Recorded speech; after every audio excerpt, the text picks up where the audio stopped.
네, 김영환입니다. 40대와 50대 목회자, 그리고 목회자가 아니더라도 이런 연령대에 참 많은 사람들이 절망을 경험하죠.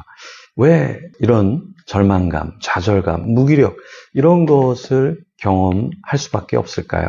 나이가 들어가면서 우리는 이런 절망을 직면하게 되는데요. 그 이유가 있습니다. 첫 번째는 사역의 현실, 삶의 현실과 기대의 간극이 있기 때문에 그렇죠. 처음에는 젊을 때는 열정을 갖고 뭔가 했는데 나이가 들어가면서 현실을 바라보면서 어떤 괴리감을 느끼는 거죠. 나는 해도 안 되는구나. 다른 사람은 잘 되는데 나는 안 되는구나. 그리고 처음에 가졌던 비전, 열정이 사그러들기 시작하죠. 그리고 다른 사람과 비교하기 시작합니다. 저 사람은 성장하는 것 같은데, 성공하는 것 같은데, 저 사람은 성숙한 것 같은데, 계속해서 뭔가 더 풍성해지는 것 같은데 나는 그렇지 않은 것처럼 보이는 거죠. 그러니까 마치 이렇게 운전하다 보면 나는 이렇게 정지해 있는데 이 앞차가 이렇게 앞으로 나가면 옆에 있는 차가 이렇게 앞으로 나가면 내가 마치 막 뒤로 가는 것 같아서 브레이크를 막 이렇게 잡을 때가 있습니다. 앞에 옆에 어떤 차가 이렇게 나갈 때 내가 가만히 있으면 내가 가만히 있는 게 아니라 마구마구 뒤로 밀려가는 듯한 느낌, 이런 느낌, 압박감을 느끼게 되죠. 그렇죠. 나이가 들어가면서 여러 가지 압박감을 느낄 수밖에 없죠. 네. 어떤 내가 하는 것의 사이즈가 너무 작아. 사람이 너무 없어. 재정적으로 안정적이지 않아. 계속 마이너스가 되고 또 성공 여부랑 뭐 상관없이 사람들의 그 비평, 사람들의 그 눈초리 이런 것들이 나를 막 찌르고 나를 각 쓸모없는 인간인 것처럼 그렇게 비춰지게 만든다라는 거예요.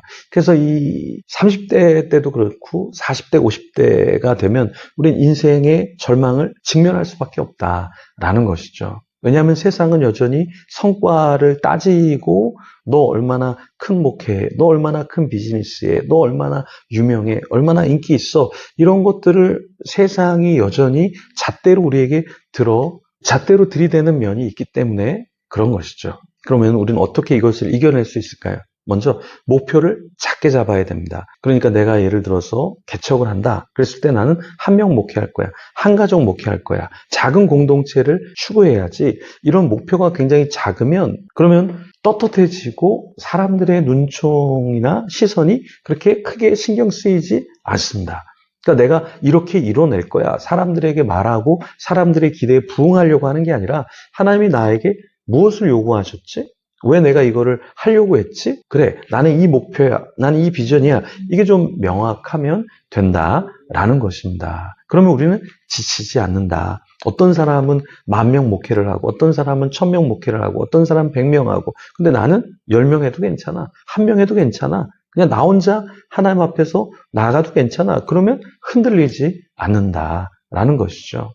두 번째, 우리는 왜 40대, 50대 혹은 30대 이미 우리는 어려움을 겪을까요? 나이가 들어가면서 어떠한 갈등이 있냐면 어떤 경제적인 어려움도 있지만 또 다른 것은 관계 갈등이라는 거예요.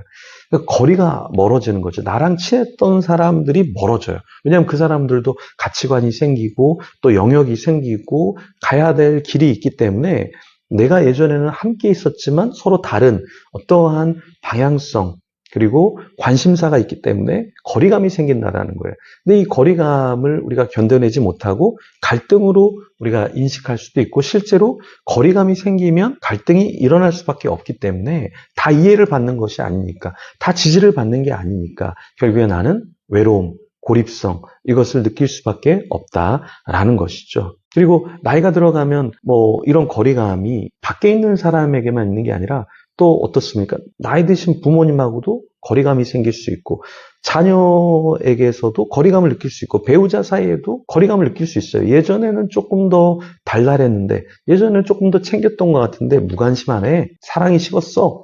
이렇게 느껴지게 되고 서로 오해하는 부분도 있다라는 거예요. 그래서 중년의 삶은 굉장히 힘들죠. 왜냐하면 나이가 들어가는 부모님을 또 내가 챙기고 섬겨야 하고 배우자도 더 자신의 생각이나 방향성이 굳건해지기 때문에 또 그 길을 가다 보면 거리감을 느낄 수 있고 서로 많이 챙기지 못하는 것도 사실이고요.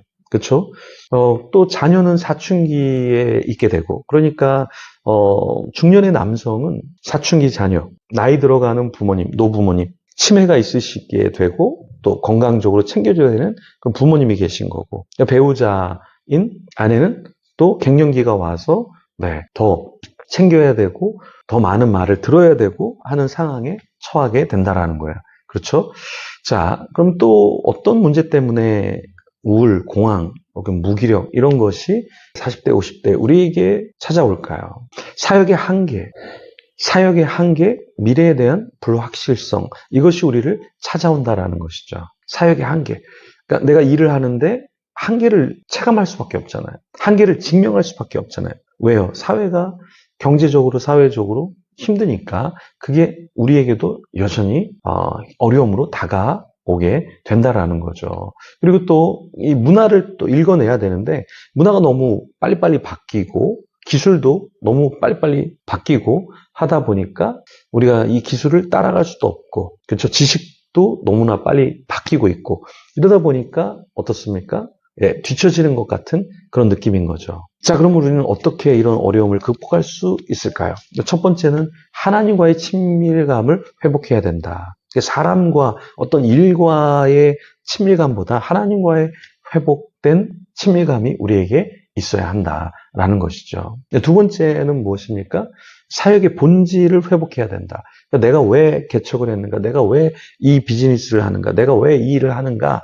라고 하는 어떤 사역의 본질. 이것을 우리는 찾아야 한다라는 것입니다. 그리고 세 번째는 뭐냐? 관리를 해야 돼요. 우리 체력도 관리를 해야 되고, 몸이 아프면 모든 것이 다 무기력하게 느껴지고, 또 힘들게 느껴지고, 귀찮아지고, 그렇잖아요. 그죠?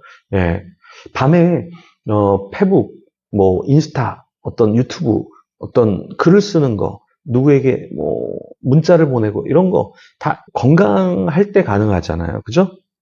건강하지 않으면 이렇게 영상을 만들고 찍고 누군가를 만나고 하는 것들이 굉장히 어렵습니다, 사실. 그죠? 그래서 우리는 건강 관리를 잘해야 되고요.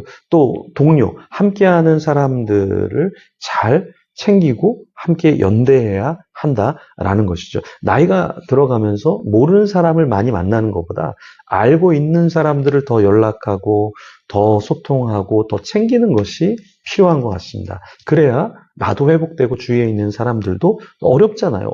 어려우니까 다시 회복함으로 나가게 할 수 있다라는 거예요. 그래서 이 네트워크의 선을 더 두껍게 해야 된다. 선이 얇으면 가는데 장애가 있게 되고 잘 안 가잖아요. 그 선이 전선도 두꺼우면 전기가 잘 가잖아요. 그런 것처럼 이 네트워크의 선을 더 굵게 잘 구축해야 한다라는 것입니다. 그러니까 무엇보다 우리는 외로움을 잘 관리해야 된다는 거예요. 외롭지 않게 독서를 한다던가 산책을 한다던가 여행을 한다던가 운동을 한다던가 어떤 사람들을 만난다던가 이렇게 해서 자기를 관리해야 한다라는 거예요. 그러니까 무기력증에 빠져서 우울함에 빠져서 그렇죠. 우리가 하고 싶지 않은 게 누군가에 연락하고 만나자 하는 말 그 자체도 굉장히 힘들잖아요. 그리고 자존심의 스크래치가 되는 것 같잖아요. 그렇지만 우리를 잘 관리하기 위해선 외로움을 잘 관리해야 되죠. 그렇기 위해서는 독서도 하고 산책도 하고 여행도 하고 사람들도 만나야 한다라는 것이죠. 그래서 여러분들이 30대, 40대, 50대 우울과 공황 그리고 인생의 무기력감, 외로움이 찾아왔을 때 우리가 이걸 어떻게 해결해야 될 것인가. 신앙적으로 또한 해결을 해야 되겠고요. 또 개인적으로도 하나님 앞에 또 사람들과 잘 네트워크하는 가운데 회복되는 여러분이 되기를 간절히 소망합니다.